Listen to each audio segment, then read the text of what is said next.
السلام علیکم. پاکستان کو بنے ہوئے ابھی تقریباً 13 سال ہوئے تھے، یعنی 1960 کا دور تھا تقریباً،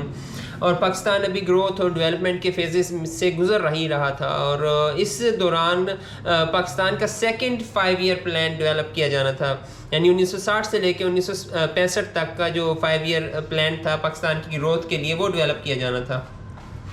پاکستانی گورنمنٹ نے اس ٹائم پہ ایک بہت ہی اچھا قدم لیا، اور وہ یہ کہ انہوں نے ایک بہت ہی انوویٹو قسم کے اکانومسٹ اور ہیومن گروتھ ریلیٹڈ پرسنالٹی کو ہائر کیا، ان کی سروسز لیں، اور وہ تھے محبوب الحق صاحب. انہوں نے ان کی سروسز لیں. محبوب الحق صاحب نے یہ پلان ڈیولپ کیا، ان کی یعنی کہ زیر نگرانی یہ پلان ڈیولپ ہوا، اور 5 ایئر کی امپلیمنٹیشن ہوئی، اور اس کے ریزلٹس اتنے زبردست تھے کہ پوری دنیا میں اس پلان کو سراہا گیا. پاکستان کی گروتھ آلموسٹ کہہ سکتے ہیں انبیلیویبل قسم کی تھی. محبوب الحق صاحب نے صرف یہی کام نہیں کیا تھا، یہ 5 ایئر پلان ڈیولپ نہیں کیا تھا، بلکہ ان کے بہت سارے اہم کام ہماری پاکستان کی ہسٹری میں، ہماری ورلڈ کی ہسٹری میں رہے ہیں. ان میں سے ایک اہم کام انہوں نے اور بڑا کیا ہے کہ ہیومن ڈیولپمنٹ انڈیکس ڈیولپ کیا انہوں نے. یہ ہیومن ڈیولپمنٹ انڈیکس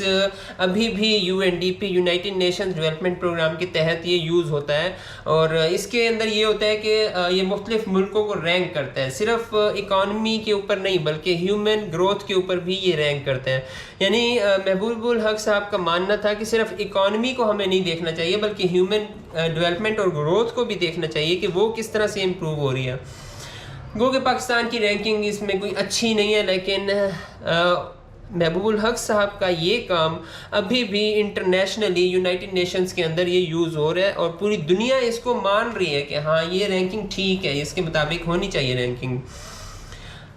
میرا یہ سوچنا ہے کہ محبوب الحق صاحب کی سٹڈیز، ان کی تھنکنگ، ان کی research, especially economics related studies اور ہیومن گروتھ ریلیٹڈ سٹڈیز، اور ان اسٹوڈنٹس کے لیے بہت اہم ہو سکتی ہیں. اگر ہم ان کی تھنکنگ، ان کی ریسرچ، ان کے آئیڈیاز کو پروموٹ کریں، اپنے اسٹوڈنٹس کو وہ پڑھائیں، اور اس کی بیسس پہ آگے چلیں، تو ہم ہو سکتا ہے کہ کافی زیادہ ترقی کریں، بہت انوویٹو طریقے سے ہم لوگ آگے بڑھ سکتے ہیں.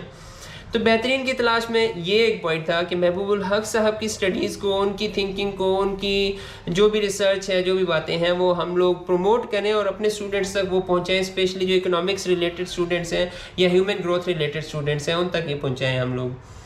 اگر آپ لوگوں کو کسی بھی قسم کی بہترین چیز کا پتہ ہے، جیسے بکس کا، اداروں کا، اسکول کا، کسی بھی ڈاکٹر کا، کسی بھی بہترین چیز کا، بہترین کی ڈیفینیشن یوں آپ لوگ کر سکتے ہیں کہ جو فرسٹ پریورٹی میں جو اللہ تعالیٰ اور حضرت محمد صلی اللہ علیہ وسلم کے احکامات کو فالو کر رہی ہے، وہ بہترین چیز ہے، وہ بہترین کے اس میں آ جاتی ہے سرکل میں. اس کے بعد وہ چیزیں جو میرٹ پہ ہائی لیول پہ ہیں یا جو لوگوں کی بھلائی کے لیے آگے ہیں، وہ بہترین کے سرکل میں آپ لوگ کنسیڈر کر سکتے ہیں. تو ایسی کسی بھی چیز کا آپ کو پتہ ہے تو کائنڈلی میرے ساتھ ضرور شیئر کریں، اور تاکہ میں آگے پھر لوگوں تک پہنچاؤں، اور اس طرح ہم لوگ مل کے پاکستان کی ترقی کے لیے بہت اہم کام کر سکتے ہیں. جزاکم اللہ خیر.